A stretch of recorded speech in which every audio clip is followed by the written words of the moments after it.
Hi everyone, welcome to Ticket Signup 101. I'm Elizabeth and this is Katie.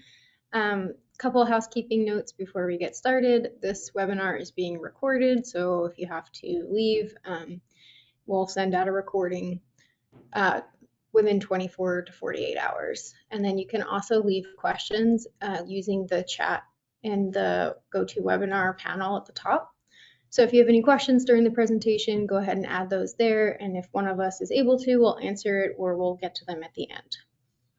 And with that, I'll hand it over to Katie. Great, thanks. Welcome everyone. Thank you for joining. We'll jump right in. So today, quick agenda. We'll talk about, what is TicketSignup, go through an overview of the platform and when to use it. We'll talk through the event setup. So we'll walk through the ticket event setup wizard, dive into a little bit on the payment account setup, and then we'll touch on some key features in the ticket event dashboard, and we'll talk a little bit about the event website features that we have. So with that, what is TicketSignup? So it's a free and easy to use software platform for hosting your events. We have no subscription fees, no contracts, and you have complete control over what you're setting up for your event. So you get to choose what tools and features you use. You can put your brand first in, we'll talk more about, the event website setup and using your branding, and then you have full control over your data that comes through the platform. We also offer a fast purchase path for your ticket purchasers to reduce the drop-off rate, so it makes it quick and easy for them to get to that checkout. And then it is a self-serve platform, but we also offer 100% US-based customer support, so you can reach us at info@ticketsignup.io or your dedicated account manager for any support needs. A few things that are included with the TicketSignup platform. So it's great for building simple, complex, or multi-day events. And along with the ticket options that you can set up, we also offer custom questions, waivers, automated notifications for user-generated actions. We have refund policy features. We also will fight chargebacks on your behalf. So if a purchaser files a chargeback on a purchase made through the platform, we'll fight that. We have merchandise store options, ticket management features for both the ticket purchasers as well as the directors to do. We also offer a mobile check-in app that's free and easy to use for you to check in your attendees as well as take on-site purchases at the event. And we also include free website and email marketing. So we'll touch a bit more on a few of these items as well later on in the presentation. But I also wanted to just note that free tickets are free, and we'll talk more about that in our pricing. So what we charge a processing fee on paid transactions. So that's why that note about, free tickets are free. If it's going to be a $0 transaction, we're not going to charge any processing fees on it. In general, our processing fees are 6% plus $1 per transaction. You can take a look at this table here to see that's for transactions up to $250. Any transactions that total over $250, that processing fee percentage is actually going to go down. And a per transaction processing fee, what that means is it's not per ticket. So if you have multiple tickets within that cart, it's only going to be 6% plus that $1 one time rather than $1 charged per ticket that's in the cart. And this is inclusive of both credit card and platform fees. So there's no additional fees associated with using the platform. And we also offer a volume discount for those larger ticket customers. So to give you an idea of our two event platforms that we have, so we have our registration platform, typically referred to as RunSignup for endurance events, so like race registration. And then we have our TicketSignup side for ticket events. The key thing to remember about the difference between the two is participants register and attendees buy tickets. So with the registration platform, there's a lot of extensive information collection. The registrants are actually going to create an account when they register so that they can use those participant management features. Typically with the race registration, there's a lot more interactions with the race. So, they're signing the waivers for each participant. They have those participant management features. And then at the end, they're going back, they're looking at the results. And then another thing that's included with the registration platform is going to be that peer-to-peer fundraising tool. So you'll see on the ticket side, we actually don't have the peer-to-peer fundraising, but we do offer donations. And then there's also team participation on that registration side. So for people to create and join groups and teams during registration and compete together. On the ticket side, the registration is a lot simpler. Ticket purchasers are not creating accounts when they register. So those ticket management features are not through an account like the participant management features are. They're actually just using a managed tickets link in their confirmation email. But with the limited information collection, there's the ability to purchase those tickets in bulk. So it makes it easy for attendees to purchase tickets for them and their friends all in one transaction. With that, again, there's no peer-to-peer fundraising, but we do have a donations feature in tickets. And there is no team participation. We have different ways that you can group tickets together as well to kind of simplify the display and the purchase path for your attendees. And then a quick note here at the bottom, of course, there's going to be normal fits for the race registration platform like a 5K or galas or other types of ticket events. It's pretty straightforward which platform to use, but not every event's going to be that straightforward. So if you're ever curious or not sure what your event, which one your event should be set up on, please feel free to reach out. Again, you can always reach info@TicketSignup.io for questions. Now to talk through a few of the traditional ticket events that we see on the platform, just to give you a good idea of what kind of events we're seeing.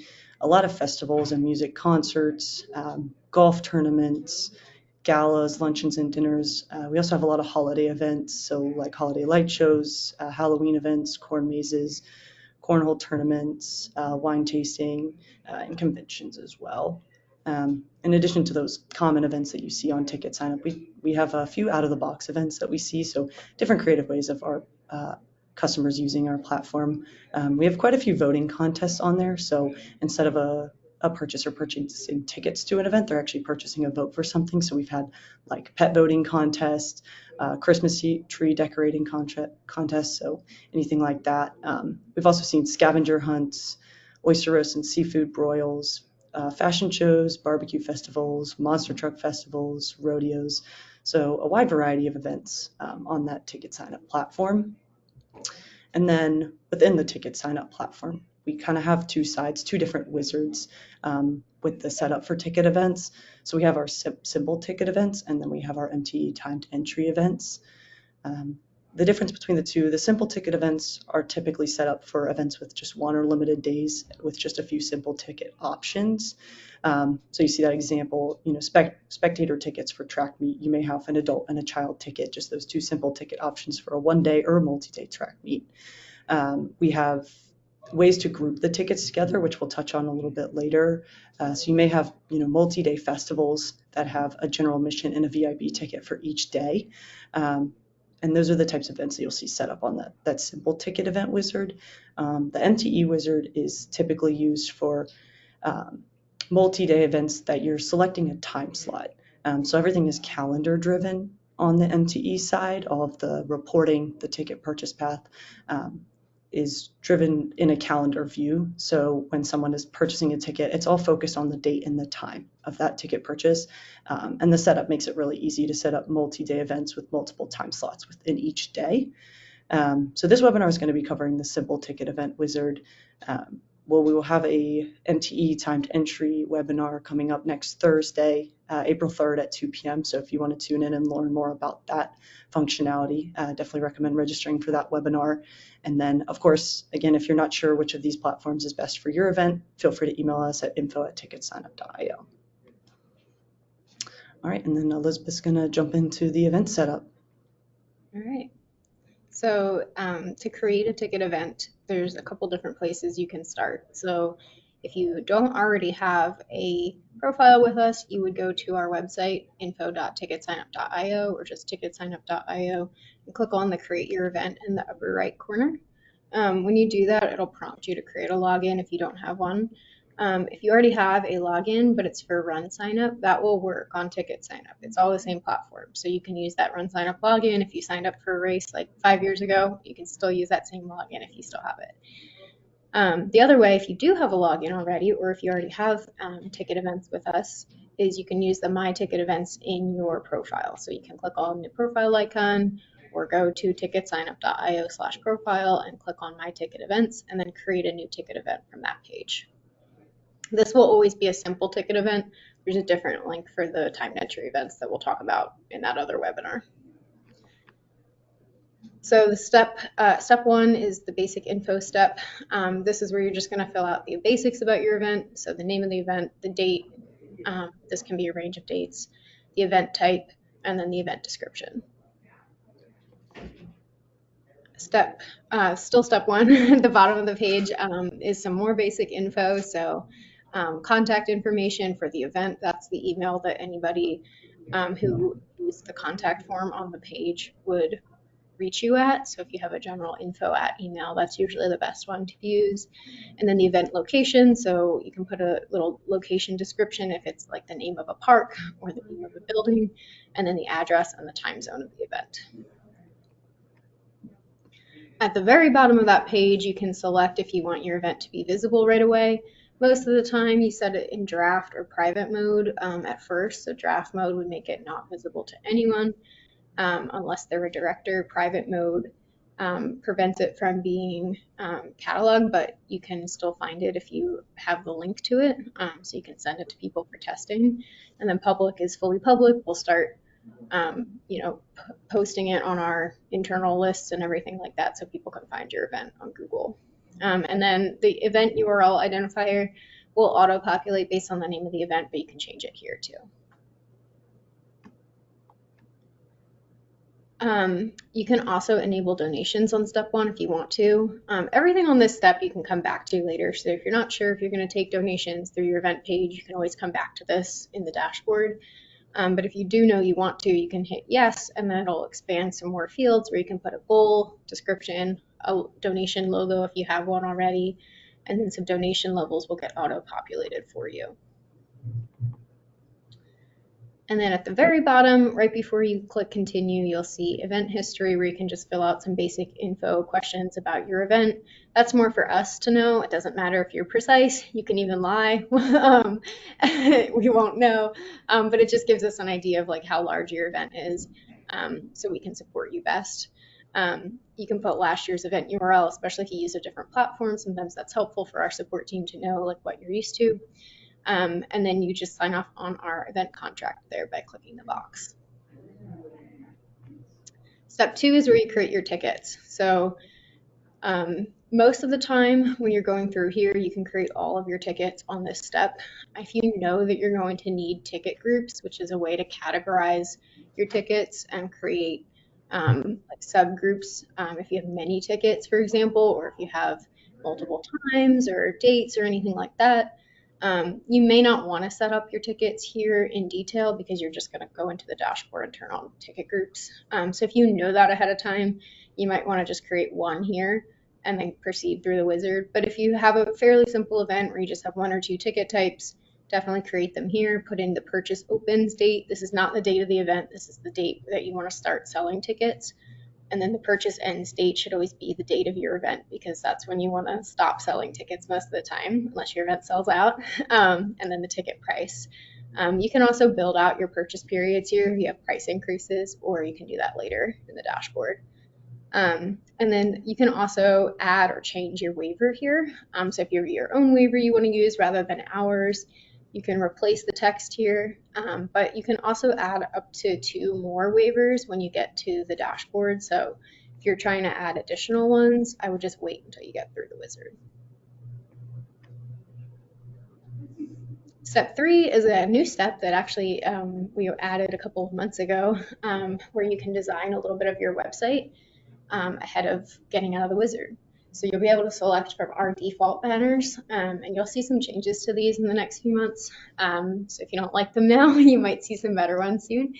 But we have a bunch of good banners for you that are the right size, so you can choose one there, or you can upload your own. It'll let you upload your organization's logo here that will go in the upper left corner of your site. And then you can also choose from one of our color schemes, or you'll be able to add your own color scheme in the dashboard. And then the final steps 4 and 5, are just the payment setup and then finishing the wizard. So some things to know for the payment setup step. We're going to talk about this in more detail in the next section in a second. But this is where you can create a new payment account if you don't have one on TicketSignup or RunSignup already, or you don't have one for this event. Or you can use an existing one if you do have one that you want to use. And then the other options tab has a way to send the payment setup instructions to somebody else. So if you're not the person that can fill out banking info or organization legal info. You can send it to the person who is, and they'll get an email with a link that has the instructions for them to do so. This is also where you would set up processing fees if you do connect a payment account right here. Again, this can all be done in the dashboard as well. So if you're not sure, there's also an option to just skip for now and you can come back to it later. We'll give you a message that says you need to complete your payment setup so you won't forget. And then step 5, you'll just click Finish Wizard and you'll be able to access your event dashboard. Great. So now we'll dive a little bit deeper into the payment account setup. So first thing I want to know about this, when you're creating a new payment account, the process can take a few days just because we do have a review process that has to go through with our payment processor, Adyen. So always recommend setting up that payment account as early as possible and giving it a few days. Wouldn't try setting it up and trying to go live the next day. So when creating a new payment account, you're going to fill out kind of our payment account application form, I guess you could say.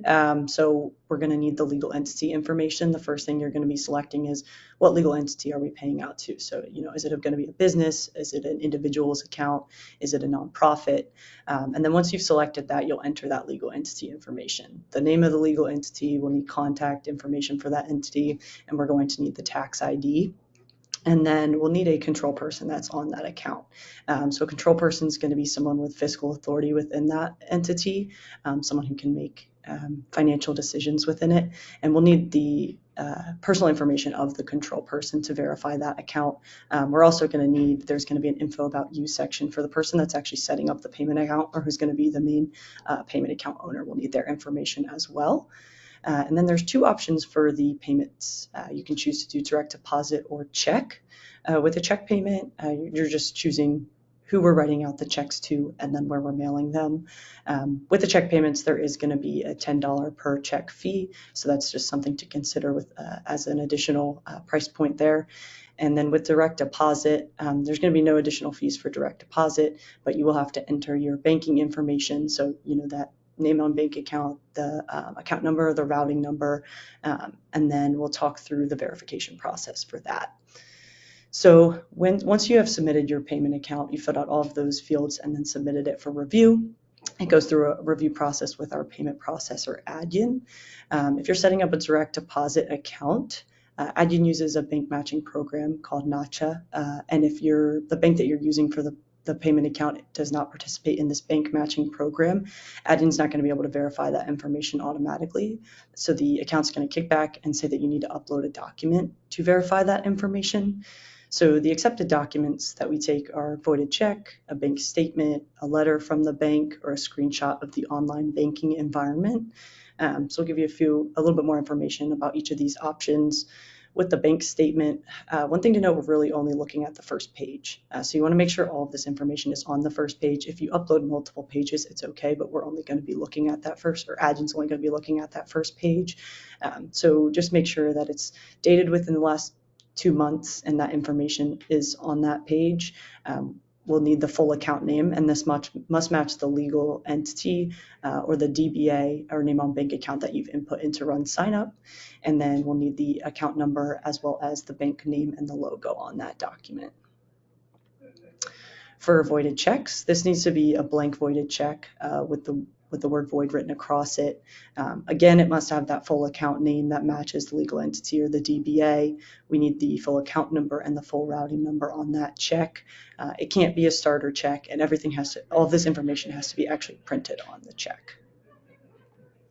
With a bank letter, this is typically used for new accounts, so you may not have a bank statement or a voided check ready for an account that you have just set up. So typically we recommend in that case that you get a bank letter, essentially just going to the bank asking for them to write this bank letter on bank letterhead.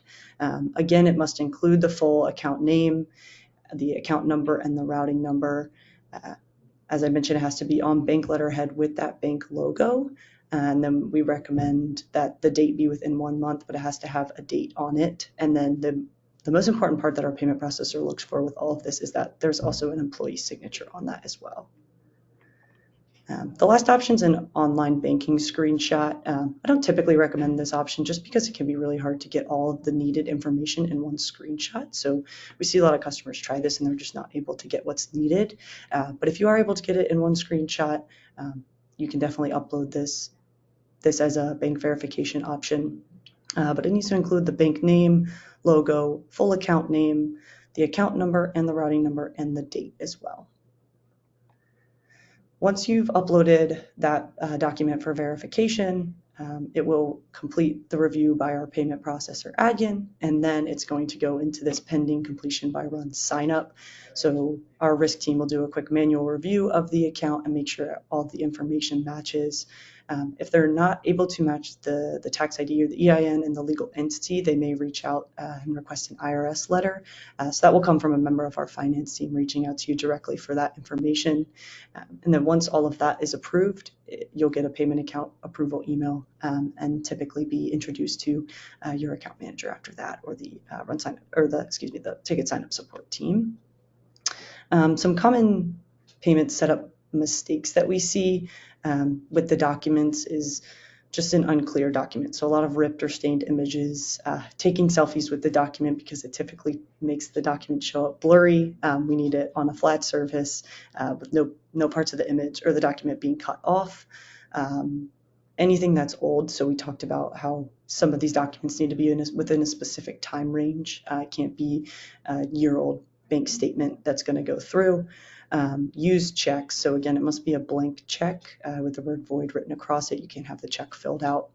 And then a lot of incorrect documents. So that list of those 4 documents that you can upload, those are the only 4 that our payment processor is going to accept for verification. So no deposit slips or banking agreements. It has to be one of those 4 options. And then of course, mismatching data. Typically that may require that you need to upload a new document that has the correct data, or that you need to go back into the payment account setup and actually edit the information. All right, now we're going to jump into some key pieces of the event dashboard that I wanted to touch on. So first, a few different ways that you can access your dashboard. You can go to TicketSignup.io and click that profile icon. If you're on any TicketSignup page, you'll see that profile icon in the top right corner. And then you can click My Ticket Events from there. If you're not signed in, you'll have to sign in first, and then you'll see this option. The other options on your event website. If you are logged in as a director of that ticket event, when you click that profile icon, you'll actually see Ticket Event Dashboard to take you into the dashboard. Once you're in the dashboard, you'll see 2 search options. There's a search in the top right that's going to be that purchaser search. So you're searching for purchaser information, name or email, and it's actually going to pull up purchases associated with those search parameters. That would be for, checking if someone purchased tickets, or maybe you're managing their ticket, you're needing to transfer or something like that. And then the menu search is going to show in the top left. That's going to be searching all of the tabs within the dashboard. So the different settings and features that you can turn on within the dashboard. That's the search that you'll use for that. The ticket insights. So on the dashboard tab of the event dashboard, there's a few items that I just wanted to go over. First, up in the top right, there's always going to be a little tickets button. When you click that, it drops down with some information on the number of tickets sold, the revenue brought in from those ticket purchases, and it shows it over a few different periods of time. So this is kind of just a quick view to see how your event's doing. We also have a ticket insights graph with the tickets sold information, transaction dollars that came in, page views. You'll see those different tabs up at the top of that graph in the bottom picture. We also have a heat map, promotional tools, so viewing like your referrals. And then we have below this graph, we have some sources for how these tickets came in to your event, or page views came into your event. Are they referrals? Are they coming from emails? Are they coming from custom sources? And then a quick note on this. This isn't for financial use. We'll dig in a little bit on the financial reports that are in the dashboard, but this is more of a promotional tool, again, to just view how your event's doing. The first big point I wanted to touch on in the ticket event dashboard is those advanced tickets. So Elizabeth mentioned this when she was going through the wizard, and that's step 2, the ticket event or the ticket setup. you're setting up simple tickets in the wizard. So if you're wanting to use our ticket groups functionality, we actually recommend that you just set up maybe just one ticket option in the wizard, and then you're going to come into the dashboard, and under tickets, advanced tickets, you're going to enable those advanced tickets. This allows you to set ticket groups to group the display of the events. It helps with organizing kind of how a ticket purchase path will go. It may be for multi-day events or just different categories of tickets. So you see in this image, we have it for multi-day events. So there's 2 days of the event, and then there's a VIP and a general admission option within each day. But it may just be that you have a lot of different ticket options and you want to categorize them. So you may have like admissions tickets and sponsor tickets as 2 different ticket groups. With the ticket group settings, you can set ticket group dates. So for an option like is pictured here, you'd want to use those ticket group dates to set those ticket groups specific to the day. And that will actually show up in their confirmation email, show up on their Apple Wallet tag, and you can use our calendar functionality for them to select for the date for the tickets as well.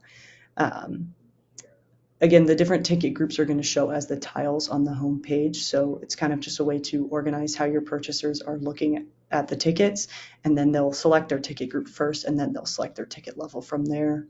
With the advanced tickets, you're also able to enable combo tickets. So this would be if you want to prevent certain tickets from being purchased without the purchase of another ticket. So a good example of this would be all child tickets must be purchased with an adult ticket. So you're not able to add a child ticket to your cart unless you have an adult ticket in that cart already. Another option in the dashboard is going to be our information collection. So by default, we're just collecting the ticket purchaser first name, last name, and email address. This is what's required on our platform to be collected. But you can enable additional information to be collected for that purchaser. And then we also have a way to turn on individual ticket information collection. So if I'm purchasing tickets for me and a couple others all in one transaction, do you need to get the information for each individual ticket that I'm purchasing, or do you just need the purchaser information? These settings are going to be at the individual ticket level when you have simple tickets enabled, so just the tickets that you've set up in the event wizard. If you do enable advanced tickets, the ticket information collection is going to be set up at the ticket group level. And then if there's any other additional information you need to collect, so it may not be just contact information that you're looking to collect. You may be wanting to ask, emergency contact information, or how'd you hear about this event? You can use our custom questions. So these are also asked within the ticket purchase path. You can set up a ton of different question types. We have multiple choice, free response, and we have our new image functionality. So the purchaser would upload an image with that question.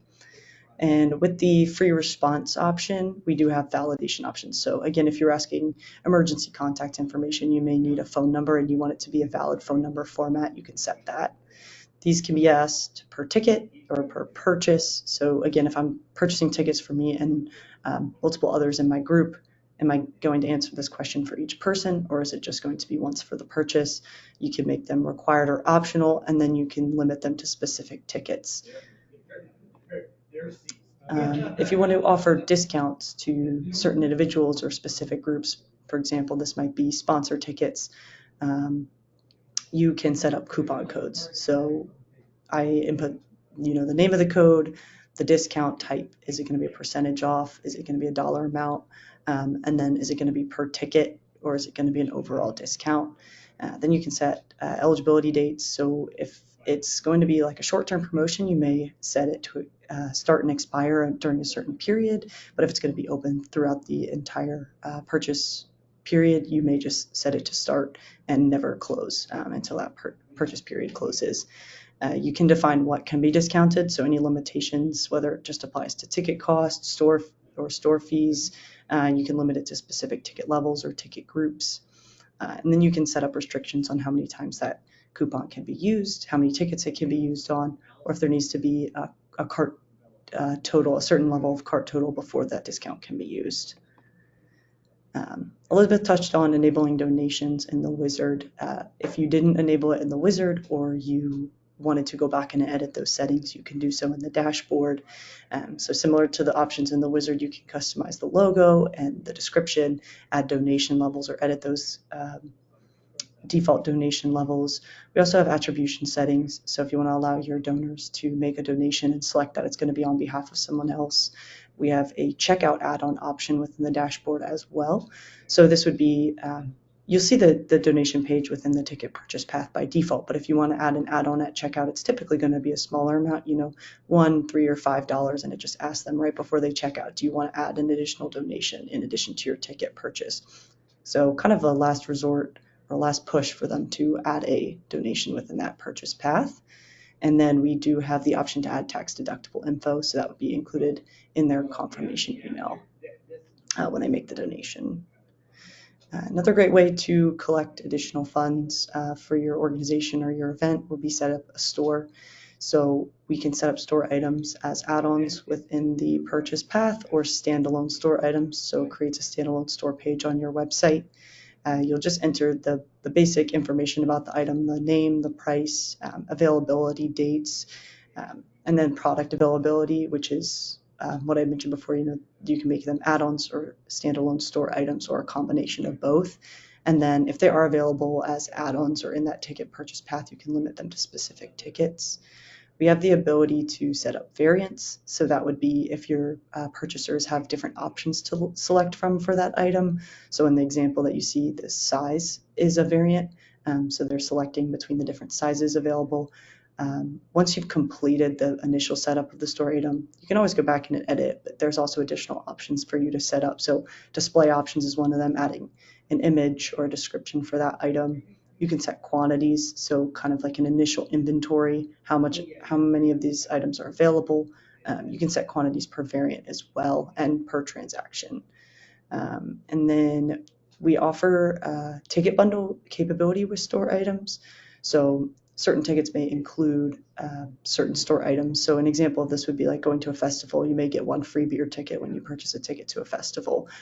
So this would be a beer ticket bundled with that ticket option, and then they could purchase additional beer tickets in the purchase path as well if they wanted. When you have it set up as a bundle, one good thing about that is that you're able to use our ticket check-in app, which I kind of touched on in the beginning, to you can check in those tickets, but you can also fulfill those store items. So when they show up and you actually hand them the beer ticket or you hand them the sweatshirt, you can actually fulfill it within the check-in app to record that they received that item. And then we do have a new calculated store items feature, which essentially connects store items to questions.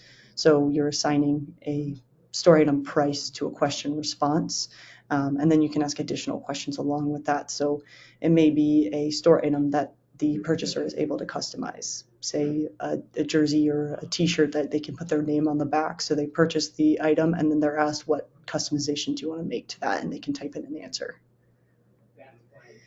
And then I wanted to touch on a few reporting options. So the ticket reports, the main ones you're going to be looking at are the ticket purchases and the individual tickets. So with the ticket purchases, it's going to show each purchase it's going to show all tickets that are in that purchase as one line item. So you're going to see the purchaser information, the things that are asked at the overall purchase level. So store items that are attached to an overall purchase or questions that are attached to an overall purchase, you can view in the ticket purchases report, where the individual tickets is going to show each individual ticket as a line item. So if you're collecting that individual ticket information collection, you're able to see that clearly on the individual tickets report. If there are certain questions or store items asked per ticket, you're able to see that as well. We have search filters up at the top where you can search by contact information, ticket level, to find a specific ticket that you're looking for.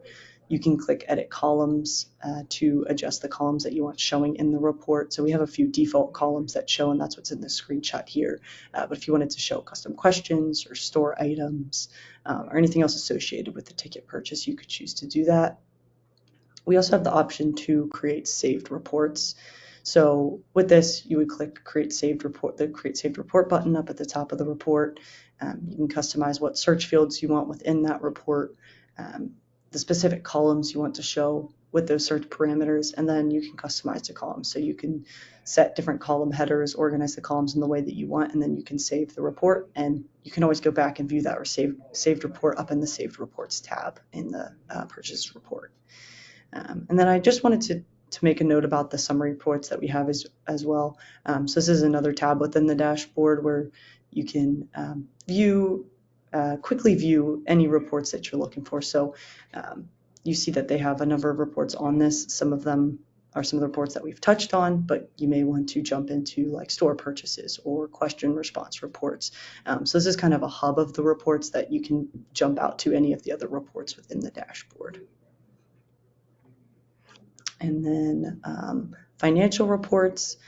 I touched on the ticket insights and that you see some of the income that comes through. But again, if you're looking for any specific financial reports, you're going to want to view that in financial and financial summary. This shows transaction breakdown. So all of the money that came in through the event, any processing fees or other fees, maybe sales tax or refunds that are being pulled out of that payment to you, and then you'll see the amount that we owe you, the amount that we've already paid, and the total that's still owed to you. You can also click the payments tab up at the top to jump you into the payments, and you can view all of the different payments for that payment account and the ones that came through for that event. You can also make edits to your payment account by clicking that payment account tab and jumping in to manage the payment account from there.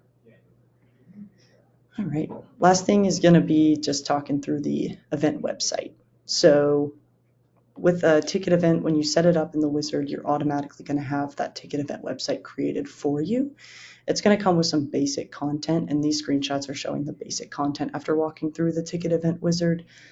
So it's going to have the banner image if you selected one of our defaults or input your own logo if you input your own as well.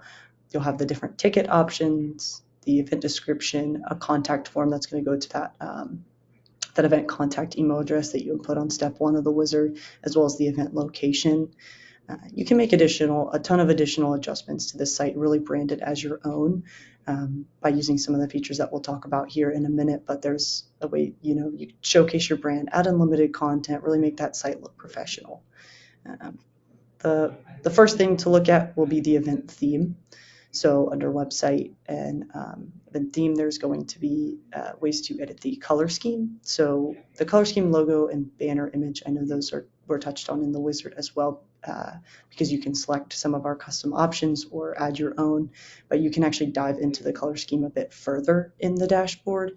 So you can actually click into each individual color and adjust it how you want. You can completely build out your own color scheme, or you can also select from our other default options.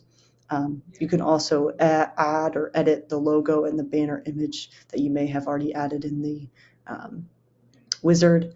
We also have additional banner options, so there's different layouts for the banner. The banner also comes with default font or default text in front of the banner, and you can adjust how that displays or what displays with that wording. You can set custom wording in the event theme, so if you want buy tickets instead of sign up for the purchase tickets call to action button, you can change that. We have ways to add social media or links to display on your website. And then we also have short URLs capability if you wanted to create a little bit more of a custom URL rather than the default one that TicketSignup gives you. And then I just wanted to point out we also have a way to bring over a custom domain. So if you do purchase a domain from a domain provider, you can also bring that over and have it direct to your TicketSignup site. And then last I want to talk about is the website builder. So the event theme is kind of how you change some of the branding of the website, but the website builder allows you to actually add unlimited content and sections within your website. So you can add custom and system pages within the website builder. Everything's going to be on this right-hand side of the website builder, the navigation. You first will add your page. The system pages are going to be pages that we create within our system. So think like buy tickets, donate, and then custom pages are going to be pages where you're adding your own custom content. You can add on custom pages, you can add custom sections and components. So the sections are going to be kind of like containers for those components and different content types. You can add a 1 or a 2 column section to your website. So in that bottom left screenshot, you see the event description's a 1 column section, but that contact form and event location, that's going to be a 2 column section that kind of displays content on either side. And then within each section, you're adding those components. When you click to add a new component, this top picture, you see add content. Those are going to be our different component types that you can select from: text, buttons, images, you see YouTube videos, countdown clocks. So a whole lot of custom content that you can add in there. And then as well as just custom and system pages. You can also add external links. So if you wanted to link out to, let's say, your organization website, if you already had one set up, or you're partnering with a charity and you want to link out to their website, you can also do that as well. When adding custom sections and content, you can adjust how that content displays even after it's been added. So when you add a custom section, up in the top right of that section, there's going to be a little gear icon that you can click on, and you can view the section settings. Here you can set background options, so images or different colors, all that are going to go along with your event theme. You can set borders or ways to display that section. You can set it to be a full width section so that it fills out the entire page. And then you can also rearrange content. So you can use the arrows in the top right of content tile to rearrange that content within a section, or you can use the arrows in the top left of a section to rearrange those sections.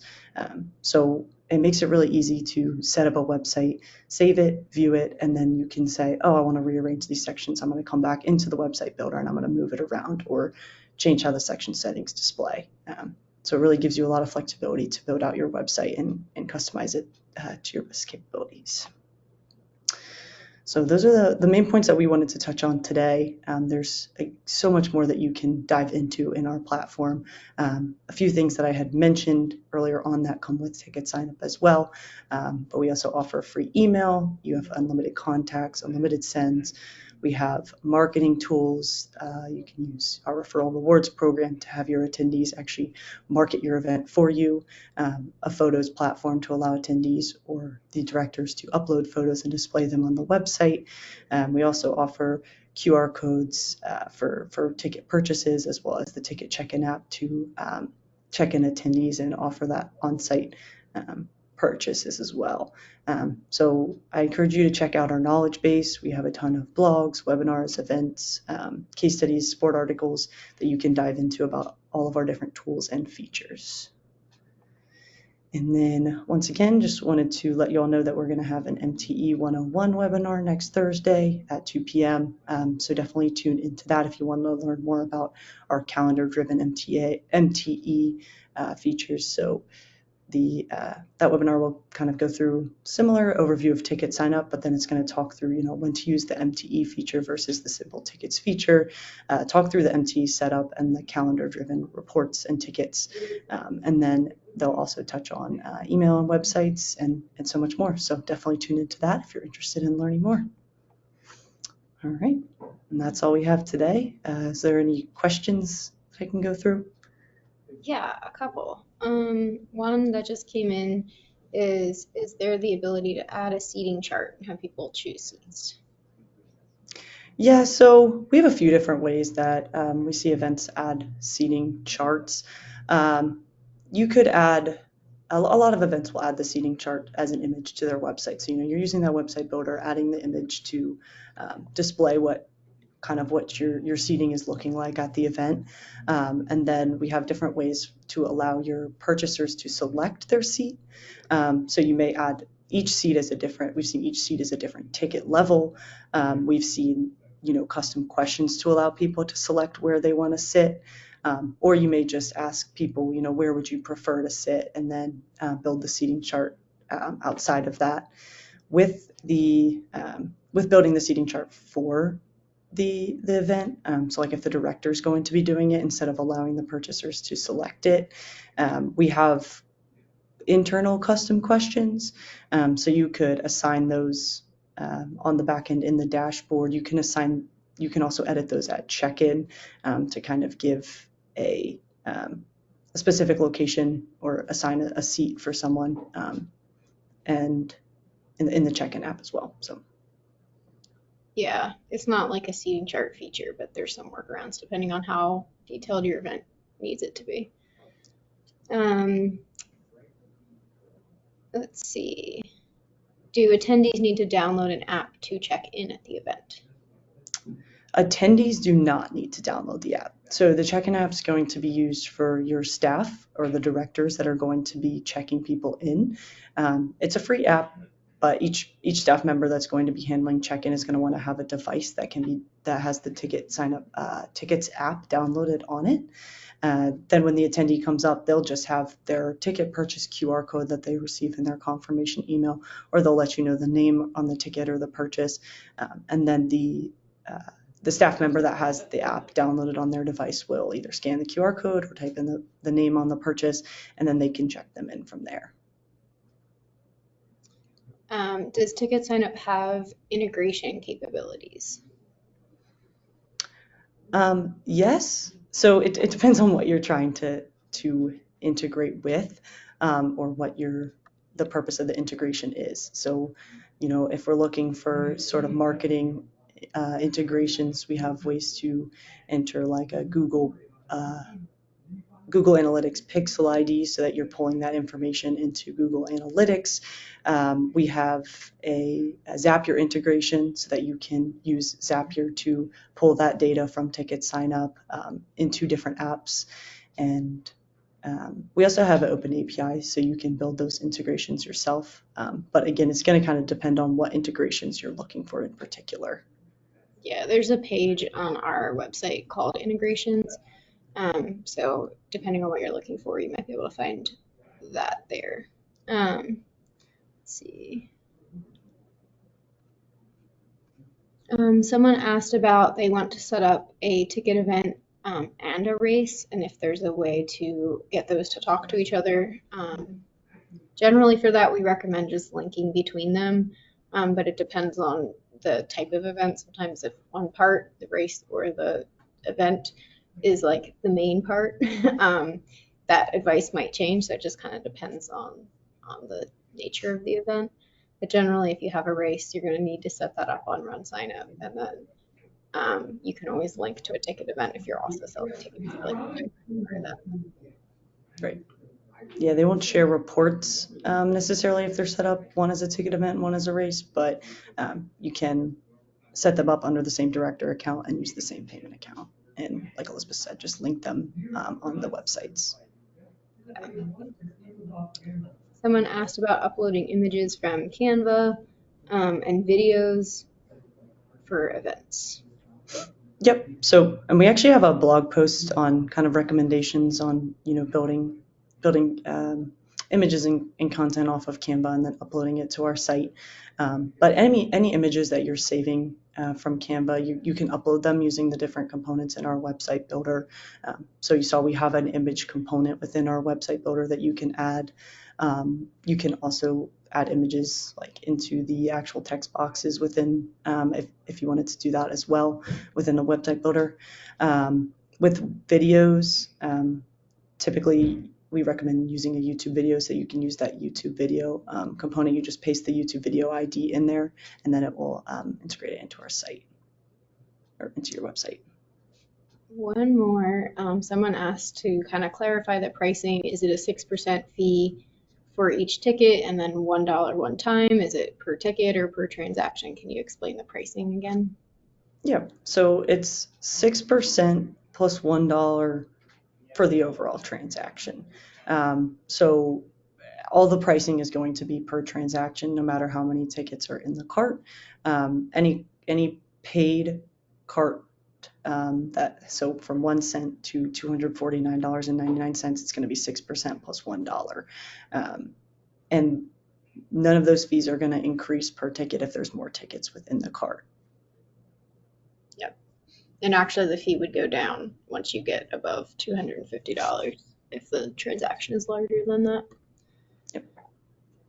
Okay, I think we've hit all of the questions. If anybody's question didn't get answered here, we'll reach out to you separately after the webinar, and then we'll follow up with a recording of this webinar and a copy of all of these slides. So if you want to go back and review anything, you're able to do so on your own. We'll send that out within a day or so. Thank you for joining us. Thank you all.